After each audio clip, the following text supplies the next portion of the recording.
Okay, so I'm recording now on the computer. Okay, so let's go. Okay, number one, define a sample space following experiment, toss a coin 3 times, and record the outcome for each toss. So these are going to be the practice questions for test 1. Okay, so question number 1. Okay, so we're going to toss a coin 3 times and record all the outcomes. So on the whiteboard, I'll just illustrate. Okay, so you toss a coin 3 times, right? So you could either have heads, heads, heads, or you could have heads, heads, tails. You could have heads, tails, heads. You could have heads, tails, tails. Another 4. I'm just going to group them like this so you can see it better. You have tails, heads, heads, tails, heads, tails, tails, tails, heads, and tails, tails, tails. Okay. So these are the 8 ways to flip 3 coins, heads or tails each time. And so to write the sample space, you just express each of these as an ordered triple, and then you write the set, including all 8 of these outcomes. And so on Word, I'm just going to write out the corresponding set. Okay, so the sample space can be expressed as the following set. Let's say you have heads, heads, heads, heads, heads, tails, heads, tails, heads, heads, tails, tails, tails, heads, heads, tails, heads, tails, tails, tails, heads, and tails, tails, tails.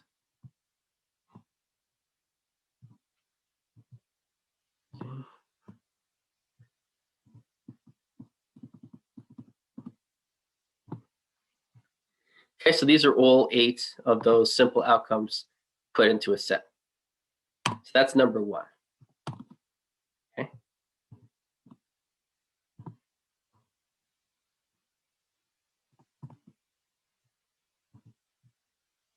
Okay, good. Okay, so for number 2, let's look at number 2. So for number 2, it says a card is drawn at random from a standard deck of 52 playing cards, so that each card has an equal probability of being drawn. Find the probability of drawing. And so there's 4 situations. A card that is neither a club nor a 7. I'm just going to copy this. Okay.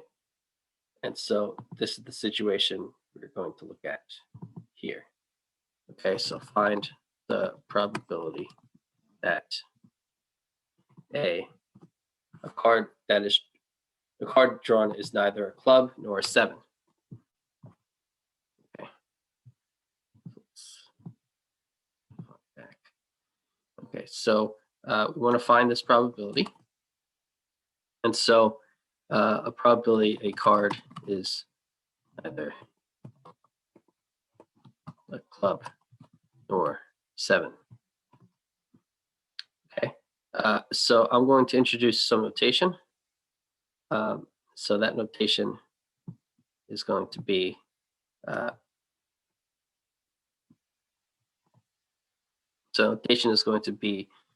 club.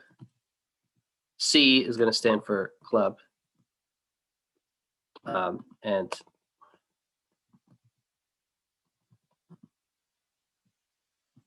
good. And let's put S. S is going to stand for 7. Okay. So that's going to be our notation.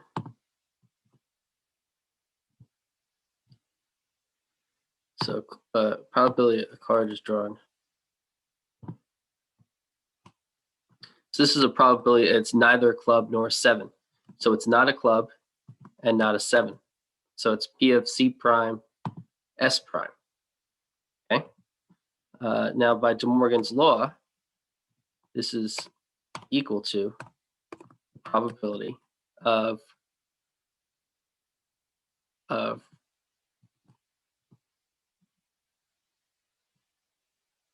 okay, never mind. Let's just calculate it directly. So it's N sub C prime S prime. It's N sub C prime S prime divided by N. Okay.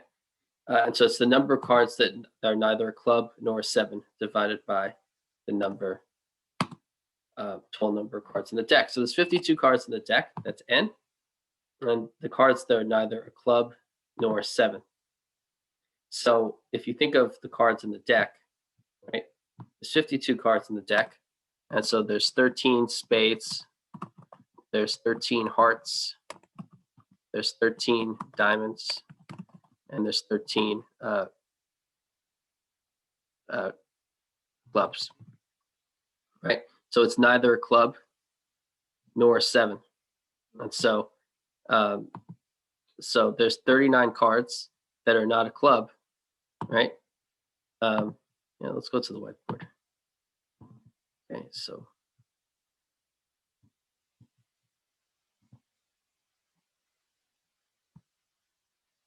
so this is the club, this is the 7, these are the 7s. Okay, so so there's 13 of each suit. So there's one club that's a 7, and there's 12 clubs that are not a 7, right?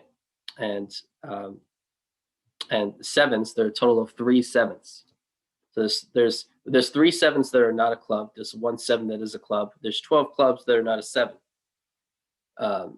Okay, and so what we want to look at is C prime S prime, ones that are not in this set nor this set. And so there's 16 here out of the total 52. 52 minus 16 is 36. So there's 36 that are outside of them. And so there's the number of cards that are neither a 7 nor a club is 36. Okay, that makes sense. So there's 13 cards of each suit. One of them is a 7. 12 are not a 7. There are 4 7s. One of them is a club. One is not. 3 are not. So you have this Venn diagram, and this adds up to 16. And there's a total of 52 cards in the deck. And so 52 minus this 16 is 36 outside of either of these two circles. Okay, so this is now 36 over 52. And you can simplify that to 18 over 26. That's the same as 9 over 13. Okay. Oh, good. Okay. Okay, so then for B,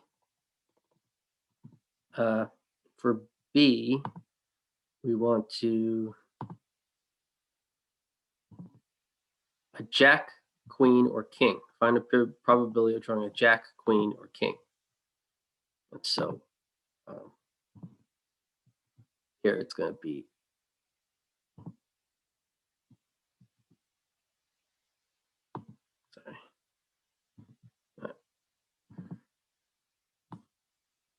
it's not listening to me. Copy. Okay. Let's go back again. Paste. There we go. Okay. Okay, so now we want the probability of a jack, queen, or king. So let J stand for jack, Q for queen, and K for king. Okay, so what we want to do is we want to find the probability of a jack, queen, or king. So it's J union Q union K. Right? Well, these are all mutually exclusive events, right? So there is no card that can be any two of these events at the same time.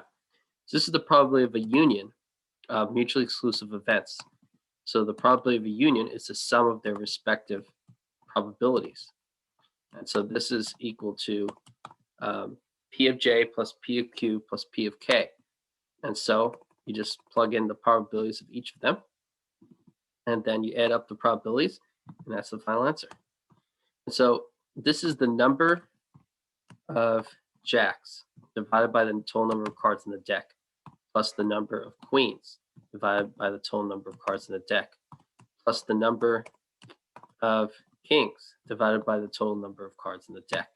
That's equal to 4 over 52 plus 4 over 52 plus 4 over 52. And so you add up those three fractions, and you get 12 over 52. And so that's equal to 3 over 13. Okay? And so that's B, the probability of a jack or queen or king. Let's see. Okay. So part C,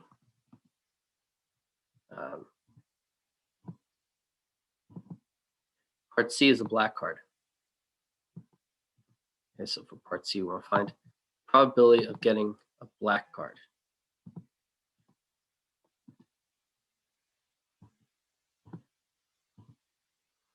Okay, so we'll let capital B stand for a black card.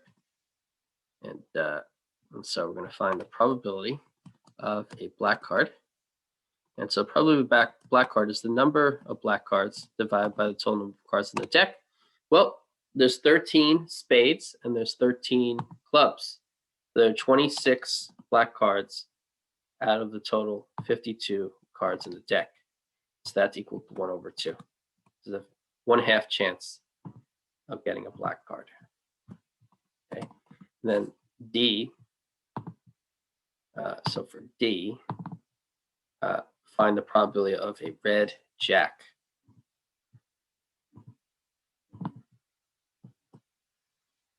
Okay, so probability of a red jack. Let's call R stand for red. And again, we're going to let J stand for jack. I'm going to use lowercase here so it stands out. Okay, so R is for jack and J is for red. And so the goal of this problem is to find the probability of a red jack. Okay, so we'll find the probability of a red jack. So it's the number of red jacks divided by the total number of cards in the deck. There are 52 cards in the deck, and then the number of red jacks, right? So if you look at the cards in the deck, you have 4 jacks, right? There's 4 of each type, right? So for jacks, there are 4 types of jacks. There's the jack of hearts, there's a jack of diamonds, there's the jack of spades, and there's the jack of clubs, right? Okay, so this is hearts, diamonds, spades, clubs. So these are red, these are black. And so the number of red jacks, okay, number of red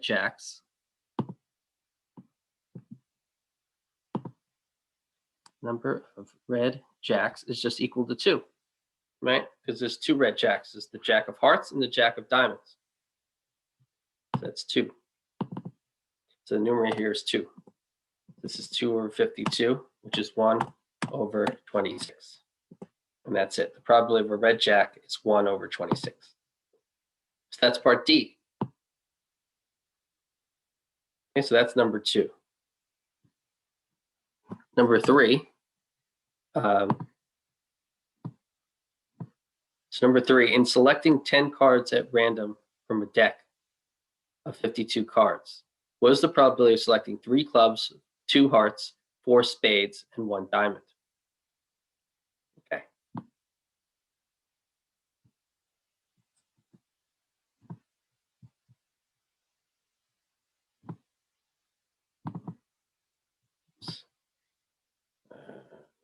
There we go.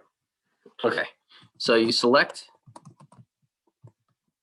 10 cards at random from the deck.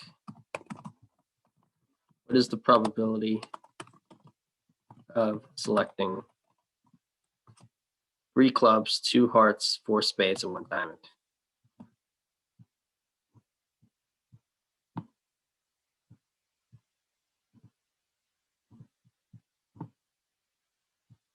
Okay, so that's the question for number 3.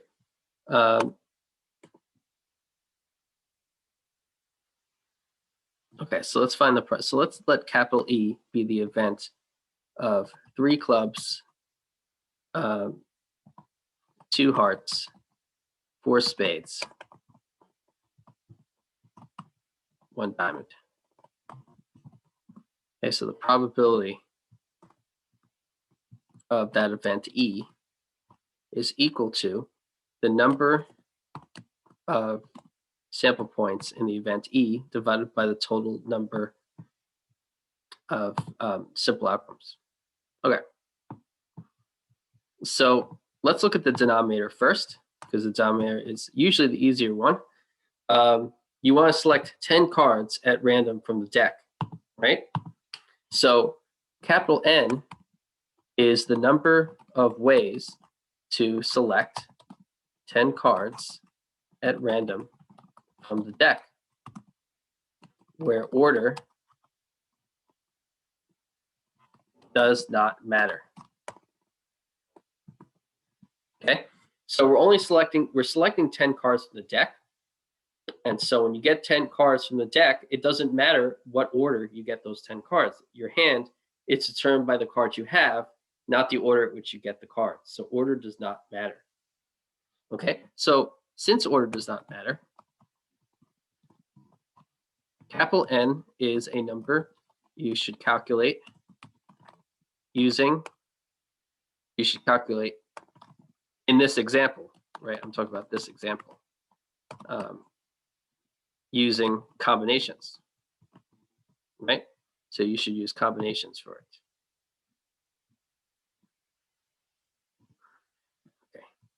So capital N then is going to be equal to the number of ways to choose 10 cards out of a deck with 52 cards. And so that's going to be equal to 52, choose 10. Number of ways to choose 10 things from a set with 52 things. 52 cards, number of ways to choose 10 of them. That's 52C10. And so by the formula, right, that's 52 factorial over 10 factorial times 52 minus 10 factorial. Okay, and so you calculate that and you get the value. But I want to focus on the meaning of things and not calculations. So let's look at this here. That's the denominator, 52C10, right? It's plugging things into a calculator is not hard, right? Anyone can do that. So what matters is how do you find the things you need to calculate. So the denominator is 52C10. It's the number of ways of choosing 10 cards at random from the 52 card deck. Okay, the numerator is now, what is the probability of selecting 3 clubs, 2 hearts, 4 spades, 1 diamond? So the numerator is the number of ways that when you look at 10 cards, how many ways could 3 of them be clubs, 2 hearts, 4 spades, and 1 diamond? Okay, well, let's think about the choices that go into a sample point N sub E, okay? So to calculate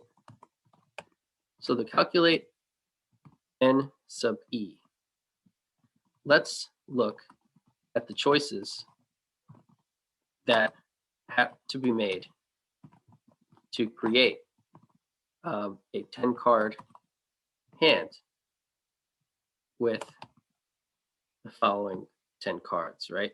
3 clubs, 2 hearts, 4 spades, and 1 diamond. Okay, first, what happened was you chose 3 clubs, maybe, right?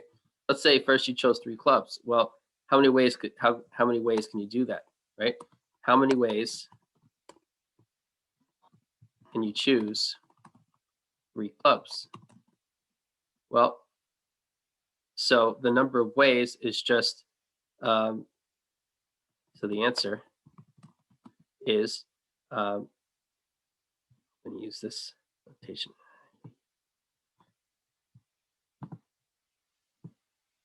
I'm going to copy this. Okay. So the answer is that you have 13 clubs in the deck. And so you want to choose 3 of them. So it's 13C3. 13C3 is the number of ways to choose 3 things from a set with 13 elements. So your set is the set of clubs. There's 13 clubs. And so 13C3 is the number of ways to choose 3 of them. Okay. So after you choose 3 clubs, you then choose 2 hearts. The second thing you do is you chose 2 hearts. And so the question is, how many ways can you choose 2 hearts? The answer, is you have 13 hearts, and so you want to choose 2 of them. So it's 13C2. Okay, and so similarly, very similar situation. Third,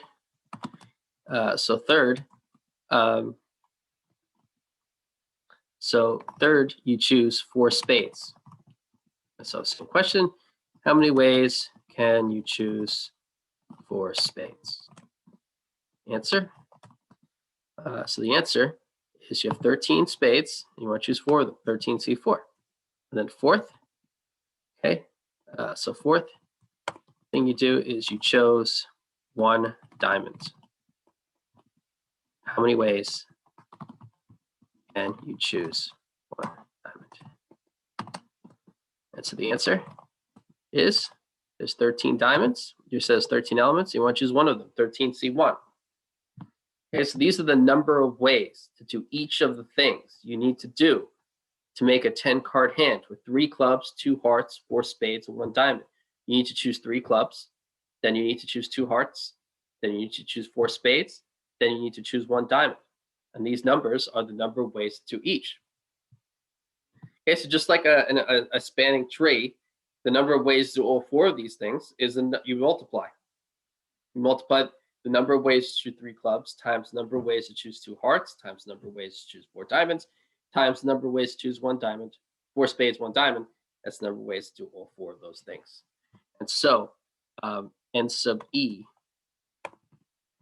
is equal to the product of these 4 values. It's 13C3 times 13C2 times 13C4 times 13C1.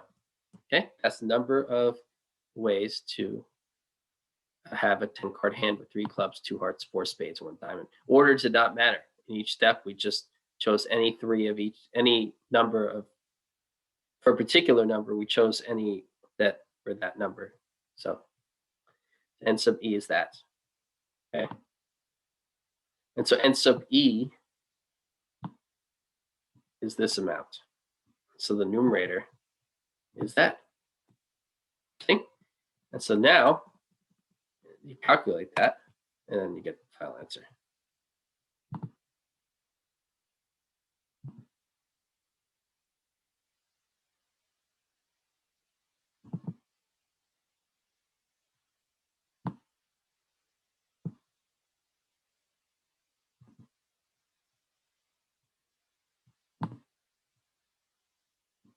Okay, so you said you got it, right? Okay, good. Okay, so okay, so now you just calculate each of these things, and then you get the final answer, right? So so I feel like that would be wasting time here too. You use the formula, right? Remember, there's a formula that says no,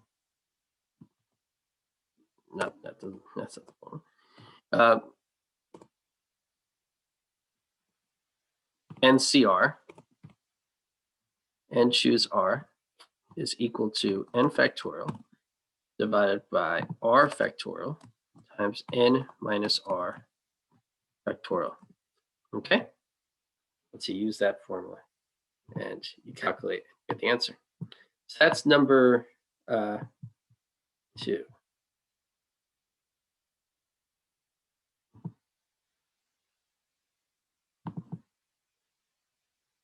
Okay, and if you want to know the answer, it's 0.013. Okay, so the answer is equal to 0.013. It's in the review answers. All right, so that's number 3. Number 4.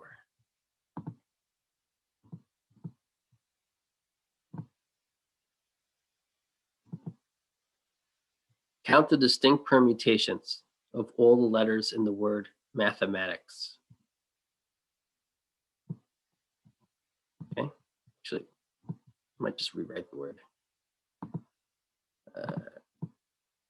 Okay.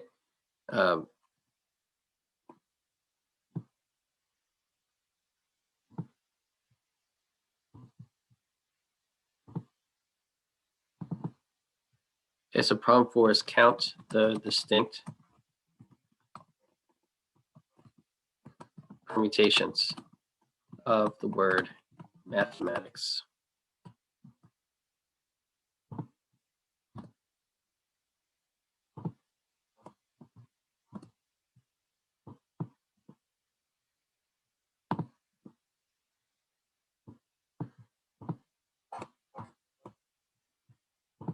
Okay, so let's do that.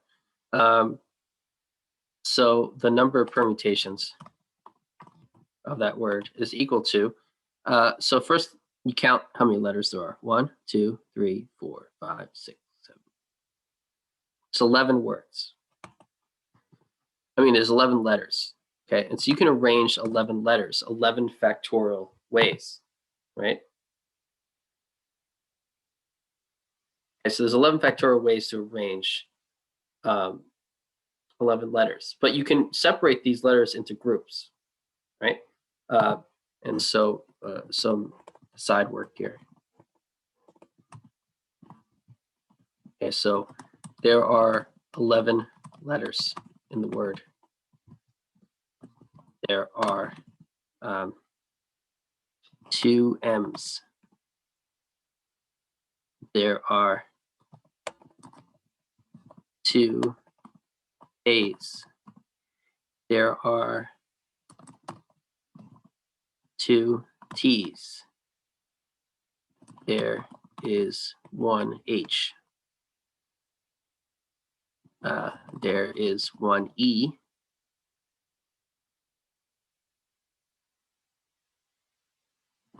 There is 1 I. There is 1 C. And there is 1 S.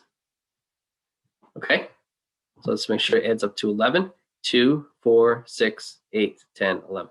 So these are all the letters. This is a breakdown of all the letters in the word mathematics. So number of permutations is 11 factorial divided by. And now, so what we're going to do is we just separate this into these groups.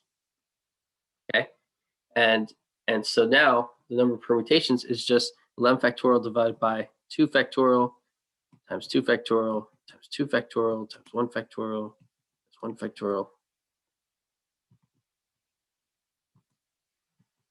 times 1 factorial times 1 factorial. All right, because there's 3 groups with 2 letters in them, and there's 5 groups with 1 letter in them. And so that's how they are. And if you think about it, right, the 2 A's, you could switch them. So for every ordering of the A's, you get the same exact word. If you flip the 2 A's, that would be like 2 times 1. And so switching 2 A's doesn't change the word. Switching 2 M's doesn't change the word. Switching 2 T's doesn't change the word. And then there's just 1 of each, and so this doesn't factor into the calculation. And so you calculate, you calculate that, and then you get that the answer is 4,989,600. So you get 4,989,600. Right? And so that's it when you calculate that. So that's number 4. Number 5.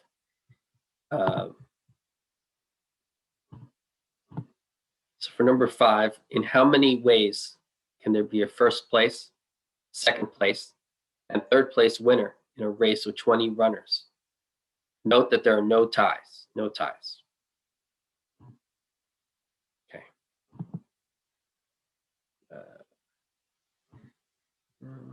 Okay, here we go.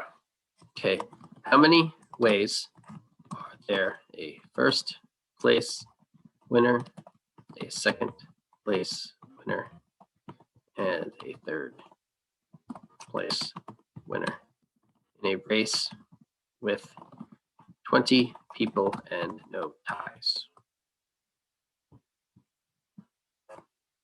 Okay, good. So the number of ways is equal to, so there's 20 people in the race. Any of them could come in first, right? So that's 20. Then times the number of people who could come in second. Well, if somebody came in first, there's only 19 people left to come in second. Then times, if somebody came in first already and then came in second, there's 18 out of the total 20 that could come in third. And so then you multiply those three numbers, and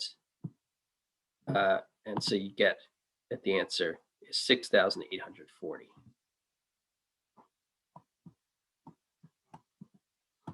Okay. Okay, and so that's it.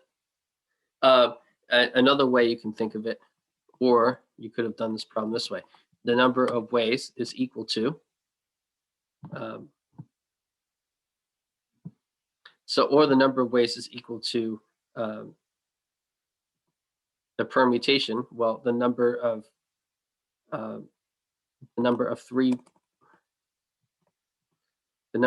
three permutations in a set with 20 elements, right?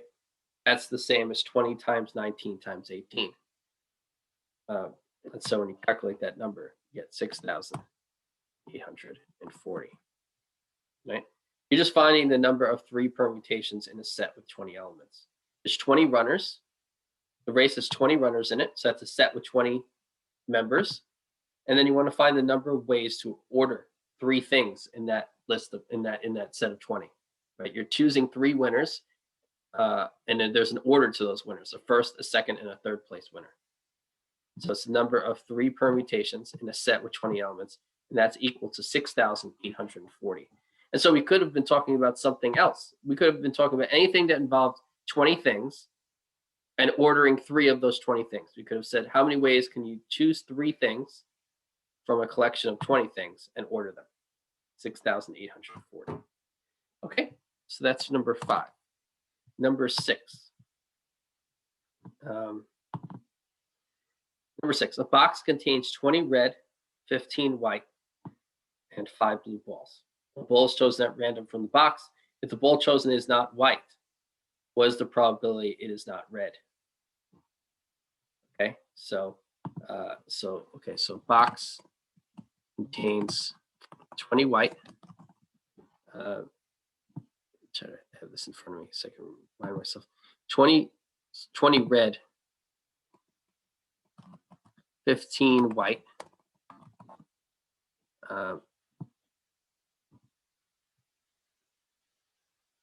and 5 blue balls. Okay, and so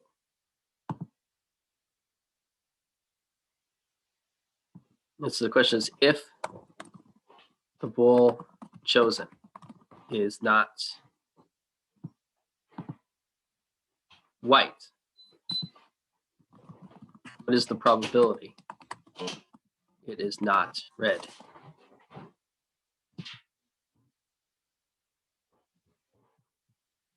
Okay.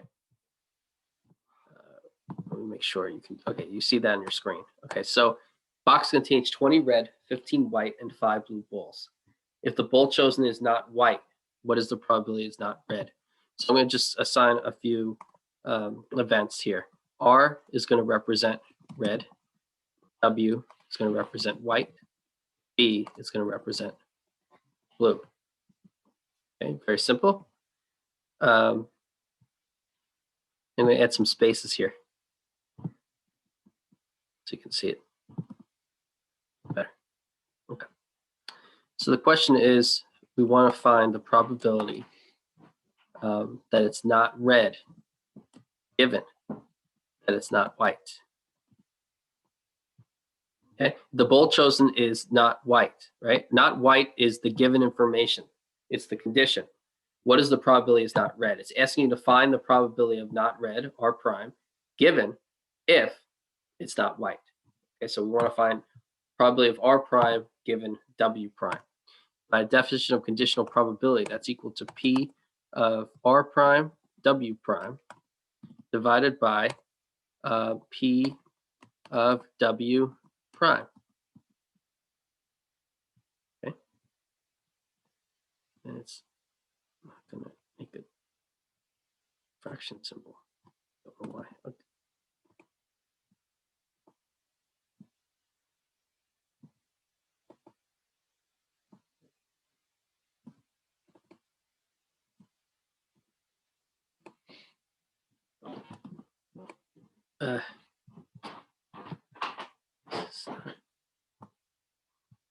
All right. Okay, so this is the probability of R prime W prime over probability of W prime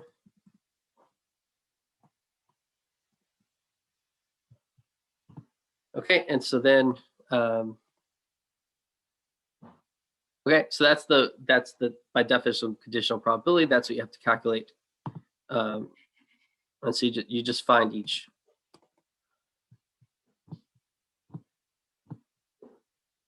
Okay, so the probability of R prime W prime is the number that's not red, not white, divided by the total number.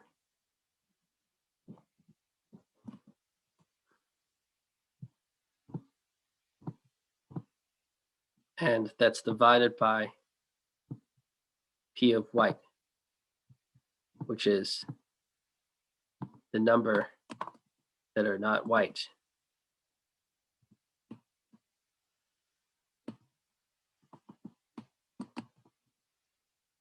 Divided by the total number.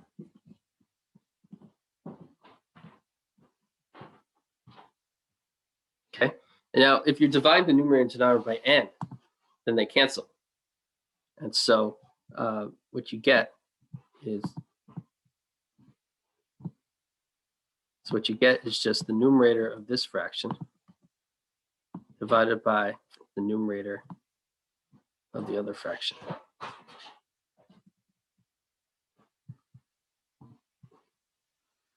Okay, and so you just calculate each amount, and then you get the final fraction for the numerator and denominator respectively. So you want the number that are not red and not white. So if it's not red and not white, there's only 5 left, 5 blue. The number that are not white is 25. That's 5 out of 25. That's 1/5. Is a decimal. That's decimal. That's 0.20.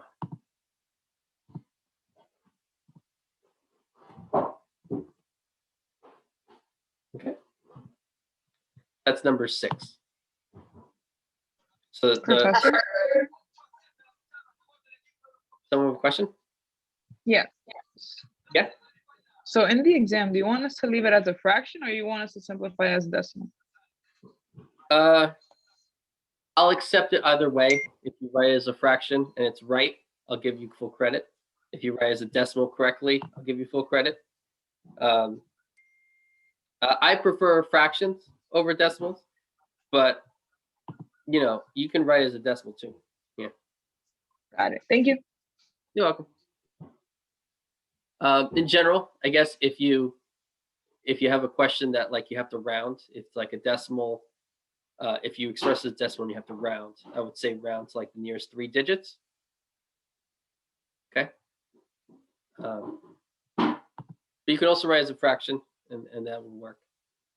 Okay. Okay, so number 7.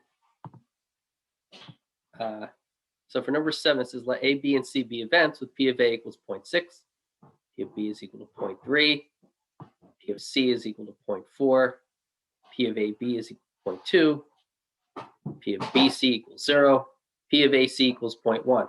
Find each of these 4 probabilities. So I'm going to try to just copy this, but it's not going to let me. Okay. Try to copy it. Let's see. Let me copy it.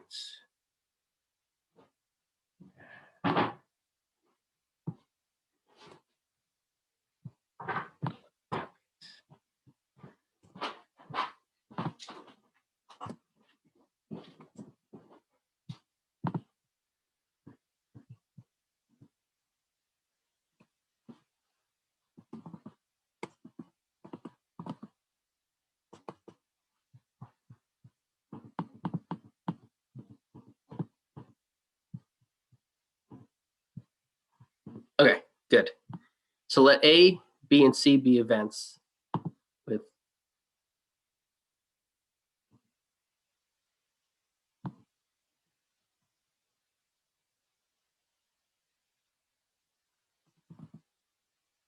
okay, let's do it like that. This is number 7.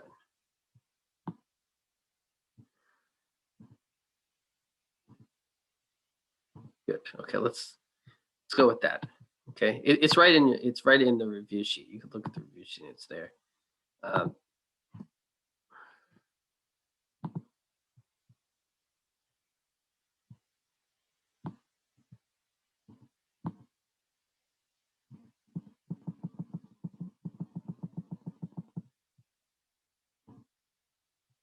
right, let's just do it this way.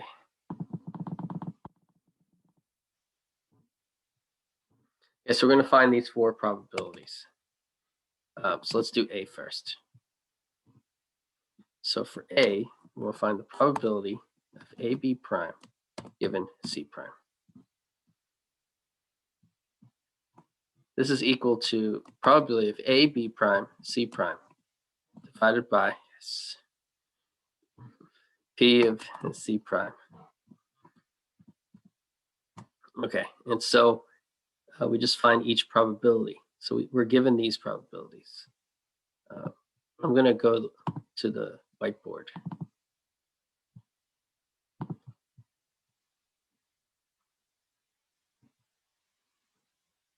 And so let's say you have, okay, you can see the whiteboard, right? Okay. Let's say you have set A.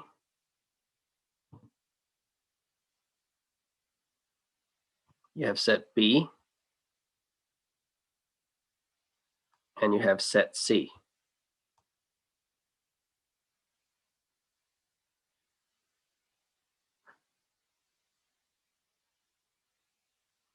And that's the universal set. So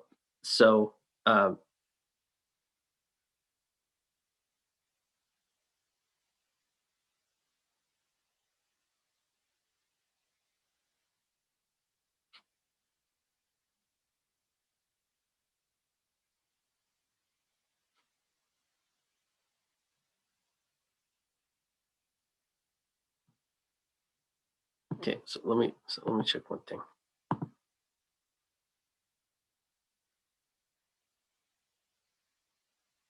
Oh, okay. Okay, so the trickiest thing here is just this. You want to start from the inside out. Now, I don't give you the probability of A and B and C, but that's okay because you have the probability of B and C is 0. Okay, so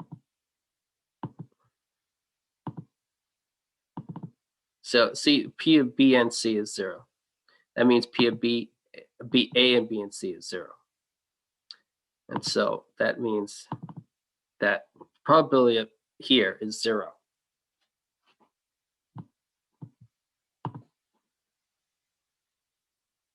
Okay, so that's 0. Probability there is 0.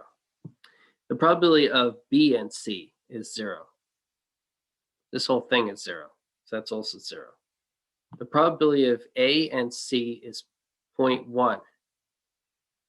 Probability that is 0.1. The probability of A and B is 0.2. the probability of B is 0.3. So 0.2 plus 0.1 is 0.3. P of A is 0.6. So that's 0.3.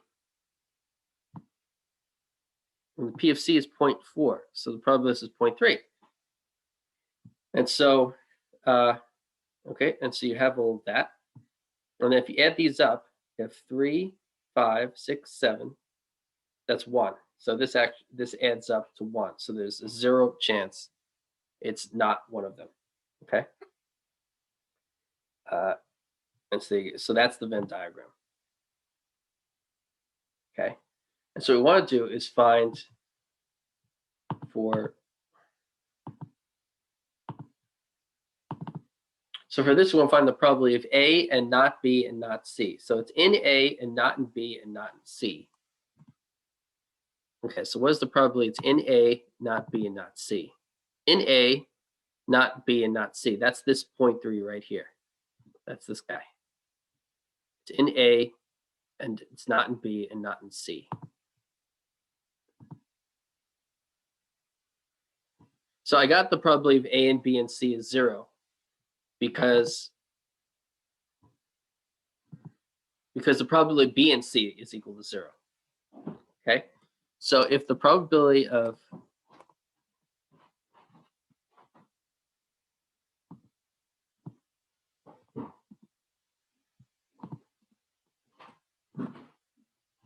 so the probability of B and C is equal to 0.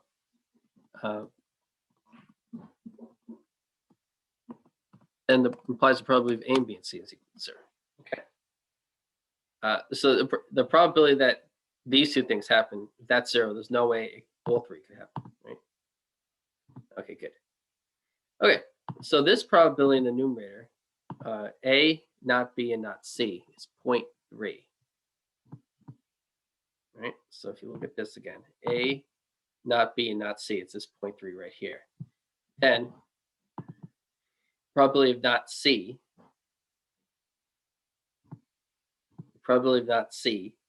is then if it's not in circle C, so that's 0.3 plus 0.2 plus 0.1, that's 0.6. These three, right? That's 0.6. So this is 0.3 divided by 0.6. That's equal to 1/2 or 0.5. Okay, they're both they're both okay. These answers. Okay, so that's part A. Part B. Professor, Yeah. are we supposed to draw the diagram in exam? Sorry. Are we supposed to draw the diagram in exam? It would be good. I mean, some way of justifying that you found your probabilities is always good because you're showing your work to explain, how you reasoned those probabilities, right? So this Venn diagram is illustrating the probability of A and not B and not C, and it's illustrating P of not C, right? Because if you, so it's good. You have to, a proof involves justifying your steps, right? And so there's more than one way sometimes you can do a problem, which means there's more than one way you could justify your steps. So the Venn diagram is one way to justify those probabilities. If you get the answer a different way, then you should show that. Okay? Okay. So show your work. Show your work. That's the answers to that question more generally. B is find the probability of A given B. Okay, find the probability of A given B. This is the probability of AB divided by the probability of B by definition of conditional probability. And so P of AB, once you have the Venn diagram, this is very easy. P of AB, that's 0.2. I guess that was also given. So it's 0.2 divided by P of B, which is given to be 0.3. So 0.2 divided by 0.3 is 2/3. As a decimal, that's 0.67 or 0.667. Okay. I like 2/3 as a number more because it's exactly 2/3. If you use a decimal, it's 0.66 it's technically keeps going to infinity, right? You can never actually write out what 2/3 is as a decimal. Okay. So if you were to tell me what 2/3 was as a decimal, you have to round to nearest thousandth, right? As a fraction that you're giving me the exact answer. Okay, C. So for C,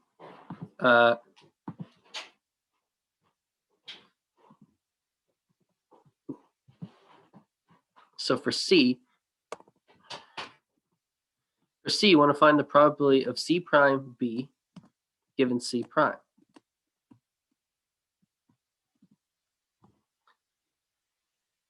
Okay, and so what that is, it's the probability of C prime B C prime divided by P of C prime,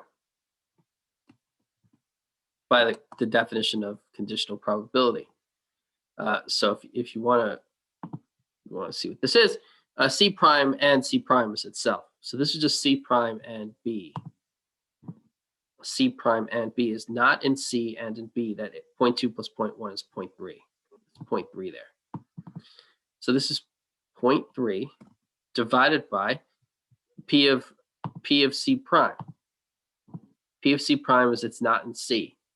So you add up 0.3 plus 0.2 plus 0.1, you get 0.6.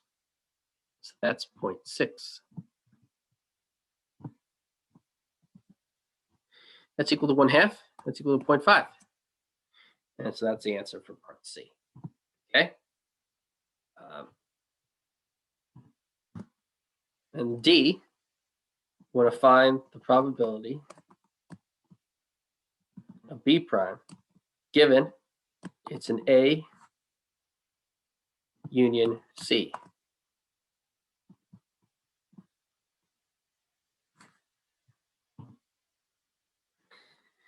Okay, and so conditional probability again.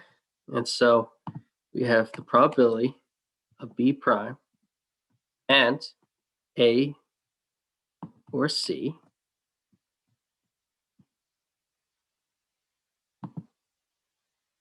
divided by the probability of A union C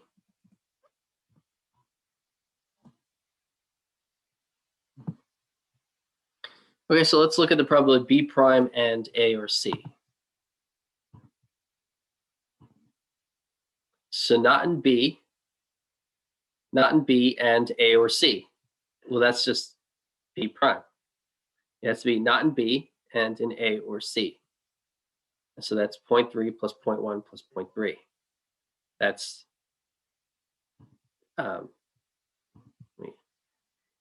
this plus that. That's B prime and A or C. It's the probability of that. It's equal to 0.3 plus 0.1 plus 0.3. That's equal to 0.7. See that? It's not in circle B prime, and it's in circle A or circle C. So you just add up those three. 0.7. Okay, so that's 0.7. So the numerator here is 0.7. And the denominator is just probability of A or C. So probability of A or C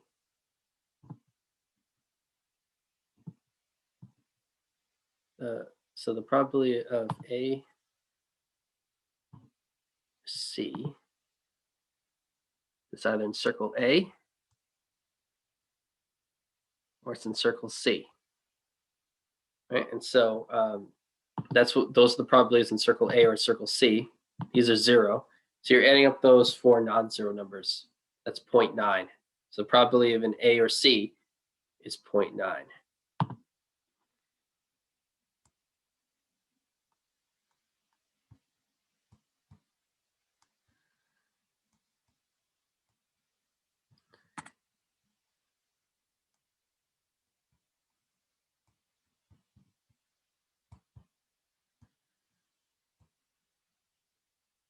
Right? Okay. So you just add up those four. So the probability of A or C is 0.9.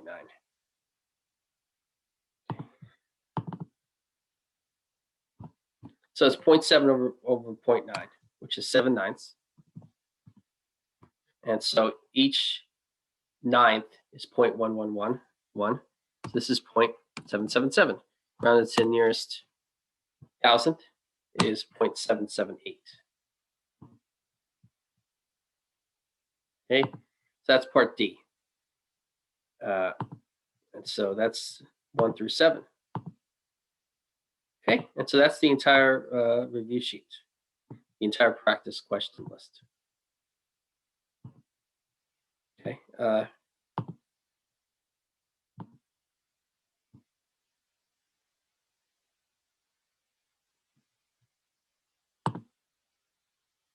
You're welcome. You're welcome. I'm glad it helped. You're welcome. Appreciate that. So you're welcome. Oh, the class is not over yet. But so that's the end of the review.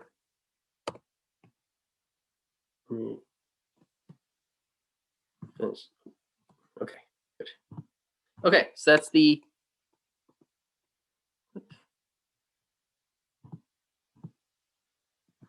this is the end of the review sheet, the practice questions / review sheet for test 1. Okay, so we went over all that. If you know the review and you know the homework, then yeah, you're in good shape. You should also know the homework problems. So it's not going to be the same but there'll be similarities. It won't be completely different. It'll be similar, maybe, to the review sheet.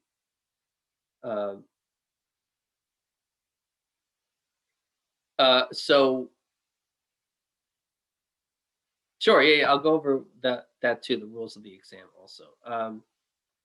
And also the homeworks, right? So the homeworks that are on the exam are all of homework 1 through 3. So all of homework 1 through 3, and it's homework 4 up to this blue line. So it's homework 4. It's this section of homework 4, this section of homework 4, and this section of homework 4, right? It's all the homework on chapters 1, 2, or 3, right? Chapter 4 is not on test 1. So you're only thinking about so it's just the homework for test 1. Okay, so that answers the question of what homework is on the exam.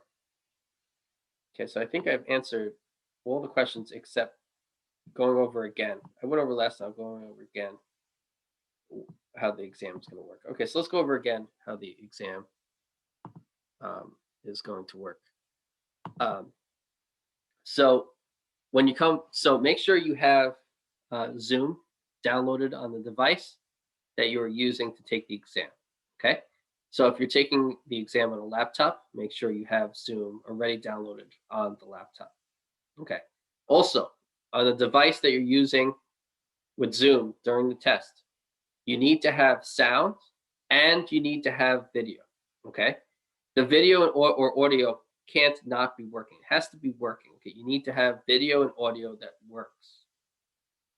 Okay, you can talk to the college if you need help. If you don't have a computer to sit in for the exam, I've heard of times where they allow students to sit in classrooms and take the exam using college laptops or something like that. Okay, but you have to do that ahead of time.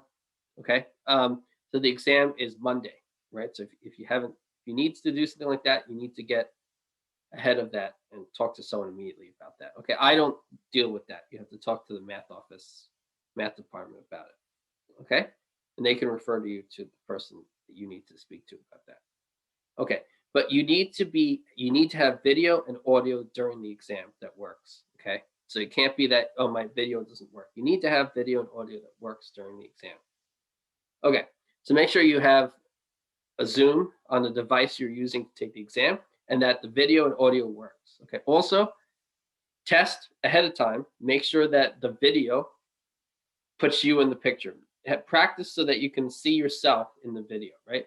The computer allows you to see what you look like to everyone else, right? So practice and make sure that you can have the camera facing you the entire exam, okay? You need to be on the video screen the entire exam. Make sure your audio works, okay? Test the audio, make sure that somebody can hear you if you talk, okay? I'm gonna have the audio muted during the exam. But if for whatever reason I need to speak to you out loud, you need to have audio that works, and so that I can communicate with you that way if I need to, okay? So you need video and audio that works, and you need to practice to make sure that you can get it working, okay? Also, very important, people get this wrong, don't message in the chat during the exam, okay? There are a few exceptions, but in general, I don't want people writing in the chat room during the exam, okay? If you need to go to the bathroom, you can say, can I go to the bathroom? Ask first. If you need to get more paper, which you shouldn't need to because you should already have paper, you can say, can I get more paper? If you need to get another pen or pencil, which you shouldn't have to do, you can ask, can I get another pen, paper or pencil? Okay. I don't want other distractions in the exam. Sometimes students are like, sometimes somebody says, the doorbell's ringing, I need to answer it. Okay, there's some weird things happen. So maybe you do need to answer it. I don't know. But try to avoid these things from happening, right? And maybe ask someone in your house, can you answer the door if it rings? Or have someone else in the house who could do things that they need to get done, right? Okay. So I don't want you to leave the screen for other reasons to get things done, okay? If you need to go to the bathroom, you can say, can I go to the bathroom, okay, in the chat. And then if I give you permission, you have to type in the time, like I'm going to the bathroom at such and such a time. And then when you come back, say, I am back from going to the bathroom at this time. And I'll say, okay, right? Okay, so there's no questions about the exam itself during the exam. So you can't ask a question like, what do you mean by this problem? Or you can't say, you didn't tell me enough about this problem, or this problem is wrong, right? You can't do that during the exam, okay? I worked hard on the exam, and so I anticipate there are not going to be any problems with it, okay? If there is, you can always talk to me about it after the exam, okay? So after the exam, we can talk as much as you want about the exam, and if you think there's something wrong with it, you can tell me about it, okay? But sometimes students mistake not understanding a question for me phrasing it wrong, right? It doesn't mean I phrased the question wrong. It may mean you don't understand the question, but there's a lot of instances where students ask questions that don't need to be asked during the exam, okay? So no questions during the exam, no messages in the chat, only if you need to go to the bathroom or something like that, right? And the reasons I said, if you want to know how much time is left in the exam, you can ask. But you have watches and clocks in your house, right? So you can have a clock next to you, right? So I have no problem with you having a watch on or having a clock on the wall in front of you, right? So when I say the test begins and it's 1 hour, you know when the test is ending, right? It's an hour after that, right? So I would prefer it if you can keep track of the time yourself. Just have a clock in front of you, right? Because when students ask me for how much time is left, they ask me every 5 minutes. Then I have to tell them how much time is left 10 times during an hour exam. So, and then it takes up space in the chat, right? So I want to keep the chat open so that if someone really has to ask something, I see it right away, right? If there's something that's absolutely necessary, I see it immediately. But what I really want to happen is that I don't have to do anything during the exam, okay? The best exam to proctor is if I don't have anything to do at all, okay? So make sure to have 10 pieces of paper with you before the start of the exam in front of you, at least 10 pieces of paper, pens or pencils, whatever you're going to use to write with. If you're using pencils, you can have erasers, you can have multiple pencils, okay? Write dark, right? Don't write lightly so that I can't see the words, right? Write big enough so I can see it. Don't write lightly, write heavily so I can see, so make sure I can see it. Okay, so 10 pieces of paper, writing utensils like pens or pencils, erasers. Okay, you can use either pen or pencils. I don't care which one you use, as long as I can read it, okay? You're gonna put a different answer down on each sheet of paper. So there's 5 problems. And so I want the answer to each problem on a separate piece of paper, okay? So what should happen is at the end of the exam, you should have 5 pieces of paper with an answer to a different problem on each paper. So the first paper is number 1, 2, 3, 4, 5, okay? The test will be on the screen. like you see the practice questions. It'll be in a Word document, it'll be on the screen, and you'll be able to see it the entire exam, okay? So if everyone can read the exam, right? See how I have it here where you can see it? So I'm gonna try to make it so you can see the entire exam easily, right? If someone has trouble reading part of the exam, right? If somebody can't read number 5, let's say, then I might say, okay, everyone in the class write down problem 5, right? So if there's one person who can't read a question, I may require that everyone in the class write the question down. That way I'm sure that everyone knows what the question is and can read it, okay? But if everyone says they can read the exam before the test starts, I will not make everyone write it down. And so they'll just read on the screen. Okay, so another thing, when the exam starts, right? Before the exam, we're going to ask, can everyone read the exam? Okay, so don't ask the question during the exam. I can't read number 5. Okay, so before the exam starts, I said, does anyone have trouble reading anything? And so if you can't read something, tell me before the exam starts. Okay, so that's not a question. When the exam starts, you shouldn't have the question, I can't read number 3, right? So okay. So if you can't read something, when I first put on the screen, I'm going to say the test is not starting yet. Look at the whole exam. Make sure you can read everything. And then I'm going to say, if you can't read something, tell me. Okay. So once the exam starts, there's no questions. Don't ask if you can read something, right? You should ask me that before it starts. Okay. Okay. You don't need to ask, whether or not a question makes sense or if it was worded correctly or if it's wrong. I'm pretty sure it's right.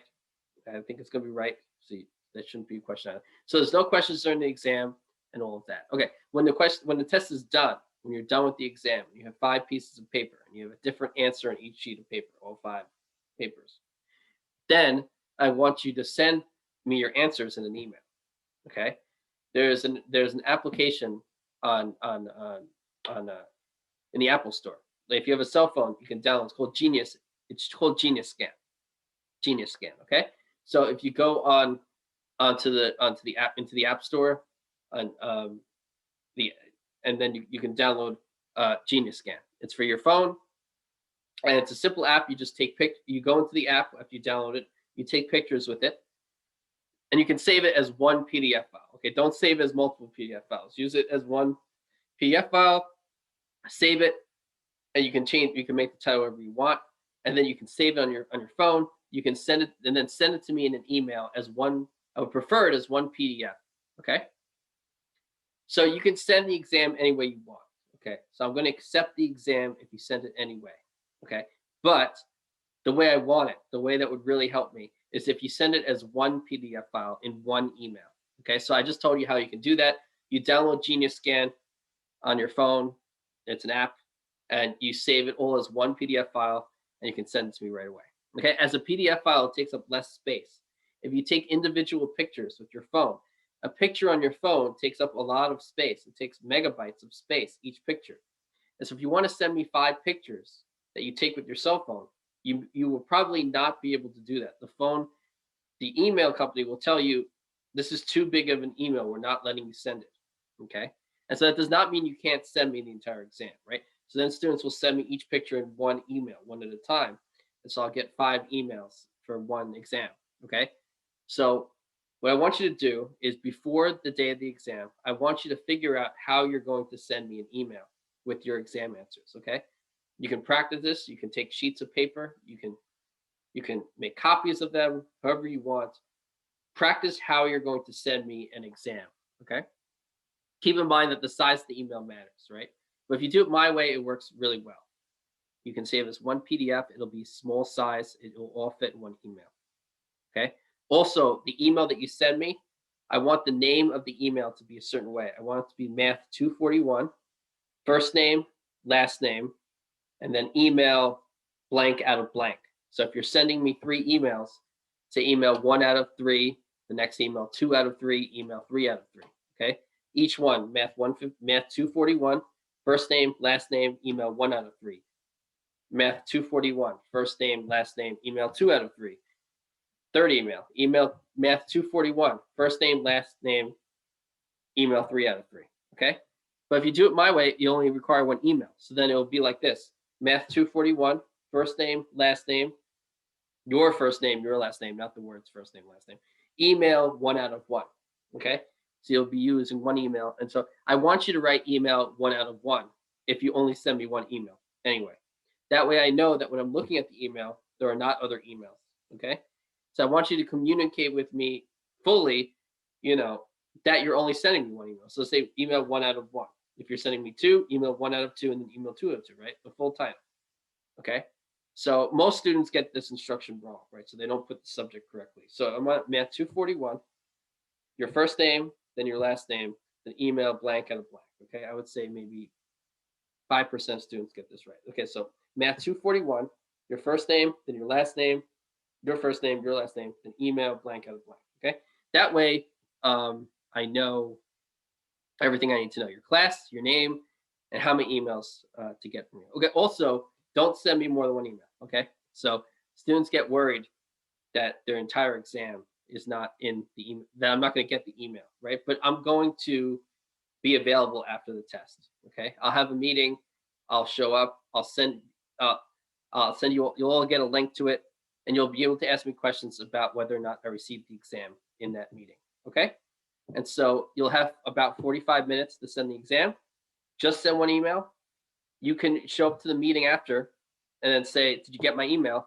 And if I didn't get it, or if there's a problem, I'll let you send it again, even after the 45 minutes during that meeting. Okay. So if you come to the meeting, you can ask me, did you get my test? And I'll say, look, I'll probably say, yeah, I did. I got it. If I didn't, I'll just say, could you send it again? I'll wait here for you to do it. And then I'll confirm with you whether or not I got it then. Okay, so just send one email, and then that way I know that the email you send me is the thing that I want graded, if you want graded, right? If you send me multiple emails, it doesn't help, right?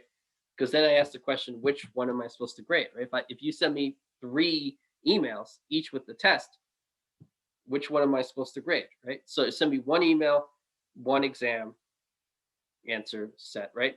And that way I know what you want me to grade. Okay, if you need to send more than one email, you can do that, but just say email blank out of blank, right, each time, full title. Okay? Okay, I will try to go over all this before the exam starts again on Monday. So it's a long list of instructions, but I think I explained everything. So it's annoying, but I think I explained everything. And so a mathematical proof is all of mathematics is proofs, right? So when you do 1 + 1 = 2, that's a proof. So your answers to an exam are technically proofs of your answers, right? So what you mean by are proofs in the exam, I would say the answer would be show your work, okay? I want you to show your work. I want you to justify your steps, okay? Don't just write the answer. Give the justification for that answer. And so are there proofs in the exam? I would say yes, because everything's a proof, and so you're justifying your answers. That's my answer to that question. And so the next question, can you answer one on one side of the paper and on the back side? I guess you could. I don't know why. I don't know why you would do that. But you could. You could have your answers on one side and flip it the other side, right? When you make copies of it though, right, you're going to do one. But then if you write on both sides of a paper, I write very darkly. Maybe not you, but when I write on 2 sides of a paper, I can see the other side of the paper when I'm looking at the other side. So if you write your answers on one side and then you write answers on the other side, and then you take a picture of one side of the exam, the answers you have on the other side of the paper, you might see them through the paper. So I don't suggest, I would say waste some paper and then just use a completely separate sheet of paper for each answer. I would say I would prefer that, but it probably won't affect your grade. It'll just make it harder for me to grade if you use front and back of the paper. Okay. Are there any other resources we could use to get extra practice? So I still have office hours this week on Friday. So you can come on Friday and I'll help you with the exam. So there's homework. There's quite a bit of homework problems. So I think that's a lot of practice. If you're asking, are there any other resources? First, I would say, have you done every single homework problem, right? If you haven't done every single homework problem, then the other resources are the extra homework problems you haven't done yet, right? If you can do every single homework problem and you can do the review sheet, I would say you're prepared, right? Now, if you've done every homework problem, but it's not necessarily right, then I would say you need to go back and work on the homework, right? So you could do more problems to get some wrong, right? But if you can do all the problems in the homework and all the problems in the practice and they're all right, that's the best way to do it, okay? You could overshoot and try to do way more problems and then not get them all right. So I would actually say I would prefer you to be able to do all the homework problems and the review sheet. And that's good, okay? If you try to do too many problems, do you know they're all right, right? You might get less out of doing more if it's not perfect. So I would shoot for all the homework problems and the review. Also, you can go over the lesson notes and the videos that are online. What we did in class, basically.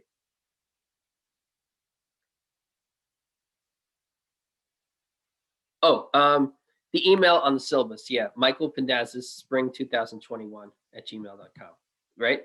It's on the syllabus. It's also on Blackboard website. So if you go on our class page and you go to Professor Contact Info, it's right on the menu bar on the left. So you don't have to go searching in the syllabus for that one line. It's a direct link. It's an entire link on the menu bar. You click that, and my email is there also. So that's also there. You can do that also. Okay. And so it's that email for everything in the class. So every exam, you'll send it to that email address. If you have questions, you can send it to that email. So that one email is for everything. Okay, so I spent 20 minutes going over the instructions. So I hope you all know what to do on the day of the exam. Maybe I could. Well, I mean, office hours is if people have questions, right? If nobody comes to office hour, there would be nothing to record, right? And if I'm answering other people's questions, I wouldn't really answer your questions, right? Okay, I also have a student, I'm not supposed to say it loud. There's a student from special services who needs extra time for this exam. So if that student's still here, stay. And so I can just make sure everything's good with that student. It's supposed to be private, I think. So I'm not going to say it out loud for everyone. So you can all go. Office hours this Friday. If you have questions, I'll answer it. I couldn't really say there's. I've never recorded on Black Collaborate Ultra, so I'm not sure how that works. I could try it, but like I said, if nobody comes to office hours, there's nothing to record. Okay. So I would say try to come to office hours. That would be my best advice for that. Okay, so I'll see you all next week. And that one student from special services, please stay so that I can just make sure everything's okay with you and that all your needs are met for the exam. And then but everyone else go so I can speak to that person privately. Okay, bye everyone. See you next week. Remember, exam is Monday, March 22nd, start of class, 8 p.m. Use the same link you use to get to class every time. That link will bring you to the test. Bye.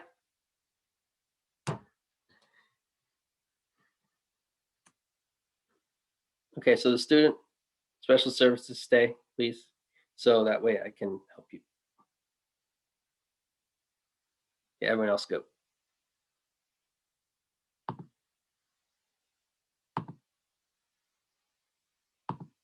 Hi, is this the student from special services? I mean, from who needed extra time? Arif? Hello? Are you there?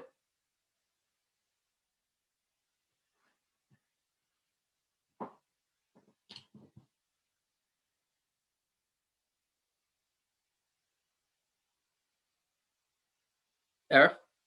Is this the student from special services?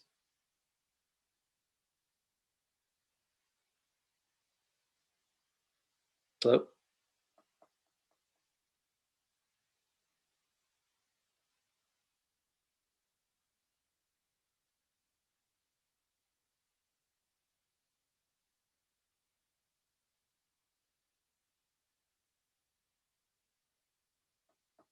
Hello?